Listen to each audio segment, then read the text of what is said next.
من میگم اگه ما اینو با این ترکیب بکنیم بیایم پایینتر و یک کوچه از این استفاده بکنیم حسابی پول در میاریم و هیچ کس هم نیست که روی ویدیو ما کلیک نکنه. سلام به کانال تجارت یوتیوب خوش اومدید. من بنان برد هستم.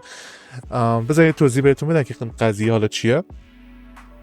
یک ویدیویی رو از محمد پسندی دیدم که چطوری الان بتونیم کانال‌های با موضوع جدید رو بتونیم توی 1 ماه 2 ماه 3 ماه به مانیتایز برسونیم و چیزی که دیدم واقعا من قبلا بهش فکر کرده بودم اما دقیقا به عمل کردن اون دقت نکرده بودم.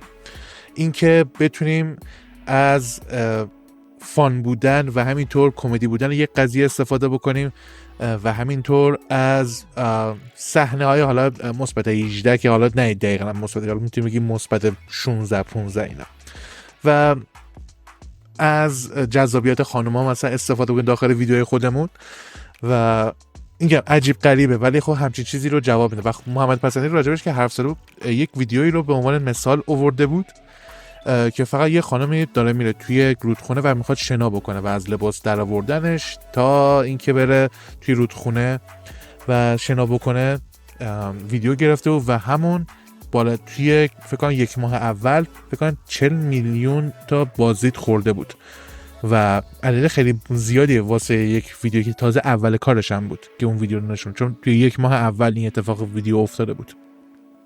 و چیزی که الان اول ویدیو هم بهتون نشون دادم دقیقا همین رو نشون میده. اگه ما بتونیم از این استفاده بکنیم، از این ترکیب استفاده بکنیم، خیلی به کارمون کمک میکنه. چون همین الان داریم میبینیم که ویدیوهایی که فان هستن، حتی ویدیوهایی که حالا به بحث های حتی جنسی هم حتی اشاره دارن میکنن، اونا بازدید خیلی سریعی دارن و مردم به این چیزا توجه میکنن، حالا به هر دلیلی که میخواد باشه. و هدف ما هم به عنوان یک یوتیوبر اینه که ما جلوی چشم بیننده های افراد دیگه هم باشیم.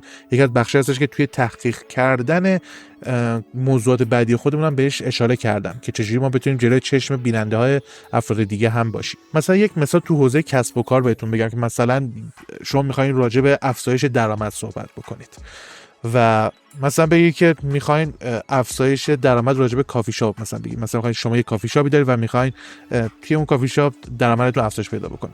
مثلا موضوع شما میتونه این باشه که توی تامنیلتون و توی ویدیوهاتون حتی میتونید اینطوری بگین که آیا یک پسر افغانی که مهاجرت کرده به ایران خیلی شانس داره که قهوه‌ات فروش بره، یا اینکه یک دختر خیلی خوشگل باشه که و قهوه ما رو سرو بکنه.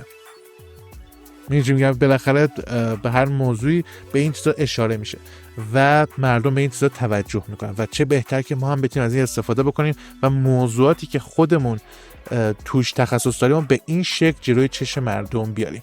و همین الان یوتیوب رو بریم ببینیم بچه‌ها، واقعا بحثایی که خب کمدی هستش، فان هستش و حتی به این بخشا اشاره داره هم اینا رشد بسیار زیادی داره و حتما ازش استفاده بکنید. بچه‌ها امیدوارم که این ویدیو به دردتون خورده باشه و ازش استفاده بکنید و اگه ازش استفاده کردید حتما تو بخش نظر بهم بگین که به این نتیجهتون چطور بود. مرسی که تا اینجا با همراه بودید. مراقب خودتون باشین. خدا نگهدار.